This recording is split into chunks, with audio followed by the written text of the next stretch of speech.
Hello, everyone. Hello there. Last week, we had a talk about one of the New Year wishes of Neil Gaiman, an author who has written quite a few New Year's uh, wishes on his blog over the years since the early 2000s. And the specific one that we focused on was his wish for us to make mistakes. Because when we do that, we explore, we dare, and we are doing things. Um, and it addresses the whole issue of perfectionism, of fear, of shying away of doing things because you don't think you're capable or whatever. So we were looking at that. So the heading of that talk, or the title of that talk, is May You Make Mistakes. That was the heading. And now, and this we have to stress and say loudly and clearly, we are not taking away anything from what we've said last week. Yeah, we're not drawing a line through it. But today's talk is about which mistakes would you like to avoid? Yeah, or just to not make or stop making. Yeah. Which mistakes don't you want to repeat in the next year? Yeah.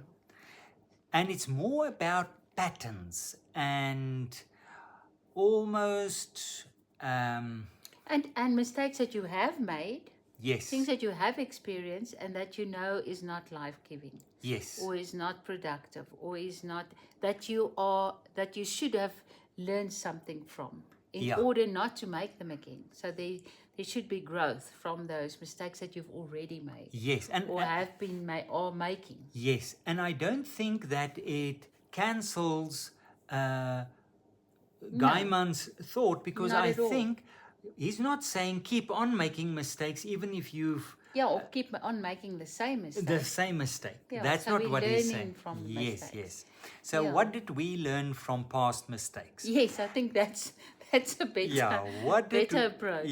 What did we learn from past mistakes? And you touched on it in the Afrikaans recording, where you said one of the main issues is an issue of priorities. Yeah.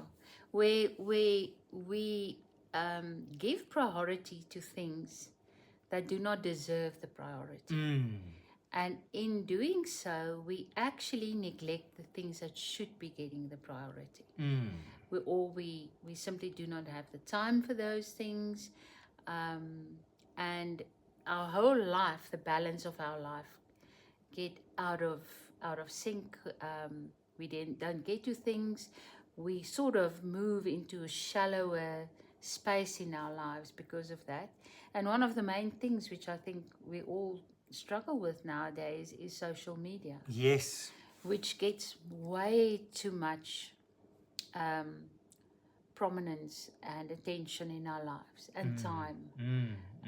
So even though you might be looking at listening to following really good things, interesting things, things that are teaching you or informing you, all of that. The fact of the matter is, if you look at the end of a week at your average time spent, it is hours and hours that could have been spent better.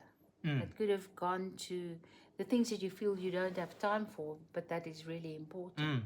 And I think it ties into our stressful lives. People live full lives, stressful lives, and the phone is readily at hand. So when you want some distraction, just a relief, you have these reels and you have all these things, and somehow it pulls you in. Yeah, it's that whole dopamine cycle of Yes. getting that quick fix. But then also the phone is used for so many things. Exactly. I have most of my recipes on the phone. So when I'm cooking, I have the phone to read my recipe. If I'm speaking to somebody, sending a message, and all the time. I think the problem is that it's a tool that has so many applications, and you get sidetracked onto these very enticing routes along the Yes. way. Yes. So if it's like looking through a magazine for a recipe, or and you keep on looking and you keep on reading because everything looks interesting. Yes. So yeah. And I'm almost ashamed to admit it, but I've caught myself reading a physical book, and then I struggle and I go like this on the page, or I tap on a word or something like that, because it's so handy. You don't. I don't know if you should say that. Tell us that to the people. They might think you're going a little bit. But yes, and also what I've realized is reading a book is how slow it feels Exactly. and almost boring. I wanted Yes. to move quicker, or so it definitely has that effect on us. Yeah. That we are getting used to getting to the point quicker, or finding Yes. whatever's interesting much sooner than to read through a whole chapter. And Yeah. so it definitely plays a part. It makes us impatient. It makes us impatient. So It rewires our brains in terms of that. So in other words, plainly put, it can be that a mistake that we don't want to repeat in the new year is to be constantly in a hurry and to do things quickly.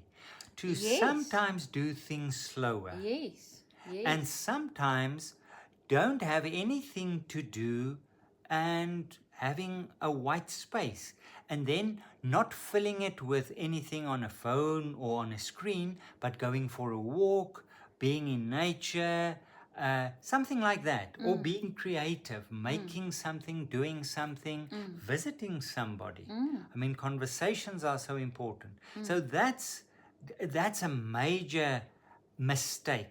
I think that plays a huge role in all of our lives. Not to avoid that again. Yeah. Not to do that again. To Not avoid that. Yeah. To avoid it Yeah. and not to do it again. And Yes. I think what's important that you touched on in the Afrikaans version is that the way that you start your day Yes. is often very, it defines your day. It is. And if you start it by picking up your phone, it really sets a tone. Yes. So to at least start there Yes. is very important.